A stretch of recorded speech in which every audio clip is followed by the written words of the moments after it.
Informasi lainnya pemirsa, Bupati Pati Sudewo diduga menerima aliran uang dalam kasus dugaan korupsi proyek jalur kereta api di Direktorat Jenderal Perkeretaapian Kementerian Perhubungan saat dirinya menjabat sebagai anggota DPR RI periode 2019-2024. Ya, meski telah mengembalikan uang tersebut, KPK menyebut pidana Sudewo tidak lantas terhapus.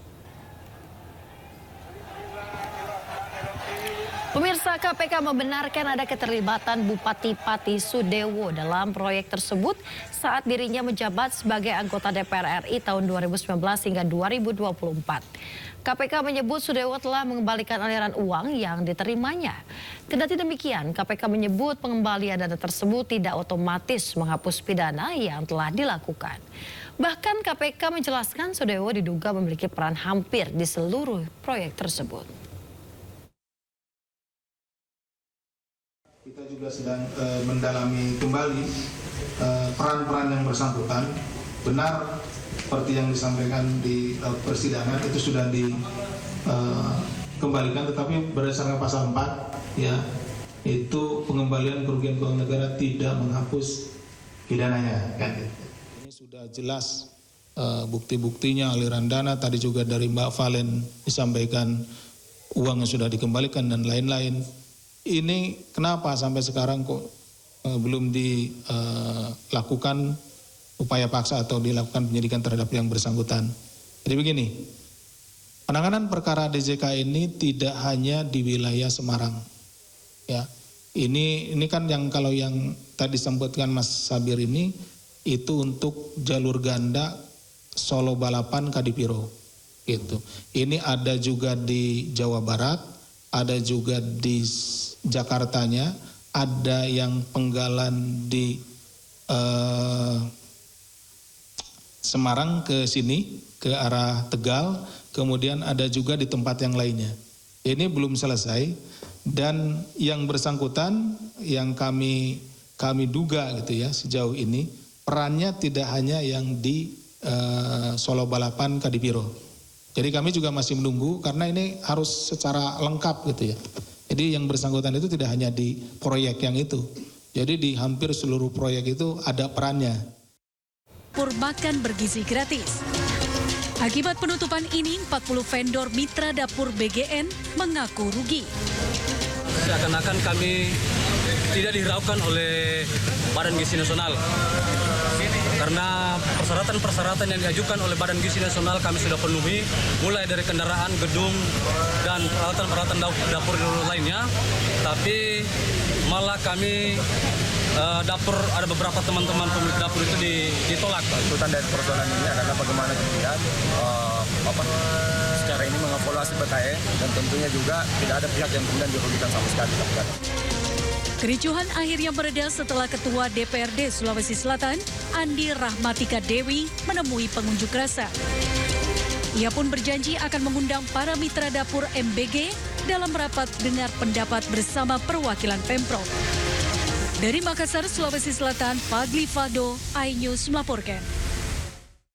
Pemirsa, seorang pria dianiaya oleh pria lain di Palembang, Sumatera Selatan hanya karena datang ke rumah mantan kekasihnya. Korban mengalami luka di kepala lantaran pelaku cemburu.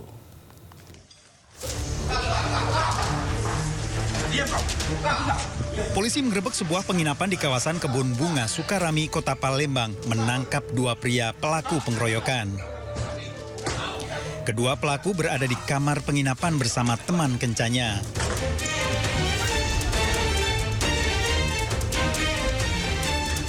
Penangkapan ini setelah polisi melakukan pengembangan barang bukti senjata tajam yang digunakan pelaku untuk menganiaya korban. Kepala korban terluka sementara telinganya nyaris putus dan kini dalam perawatan di rumah sakit.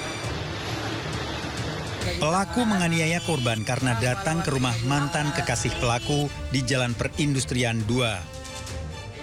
Nggak ingat lagi ya. Terus kena di bagian mana? Bagian belakang kepala sama kepala. Permasalahannya apa, Kak?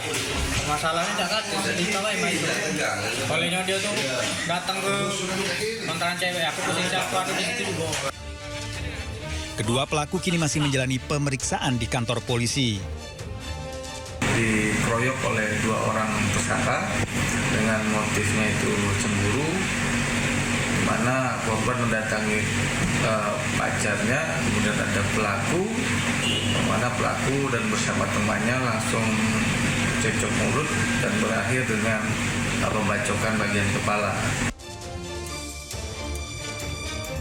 Tersangka terancam hukuman 9 tahun penjara.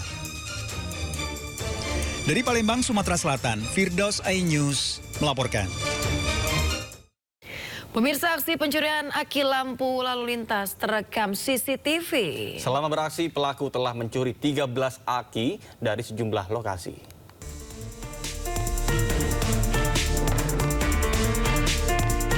Inilah rekaman kamera pengawas saat pelaku mencuri aki lampu lalu lintas di Kota Muara Tewe, Kabupaten Barito Utara, Kalimantan Tengah. Aksi terjadi tengah malam saat situasi jalanan sepi. Tanpa ragu, pelaku memanjat lampu lalu lintas dan mencuri aki di dalamnya.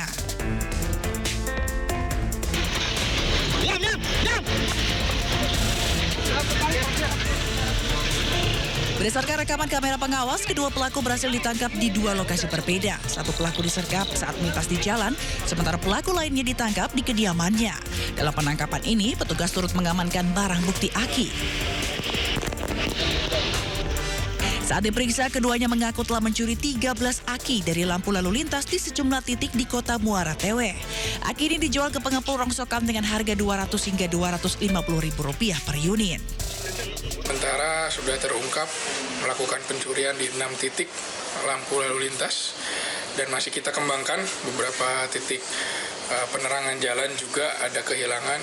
Kita tunggu hasil dari penyidikan apakah berkaitan dengan para pelaku juga. Atas perbuatannya, keduanya terancam hukuman 7 tahun penjara.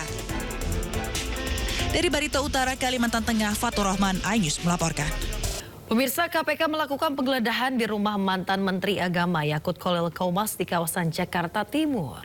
Selain Yakut, KPK juga menggeledah sebuah rumah milik seorang ASN Kementerian Agama.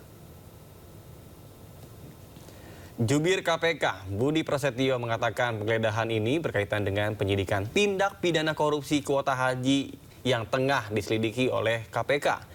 Dari penggeledahan ini, KPK mengamankan sebuah unit kendaraan roda 4 yang disita dalam penggeledahan di rumah anggota ASN di kawasan Depok, Jawa Barat.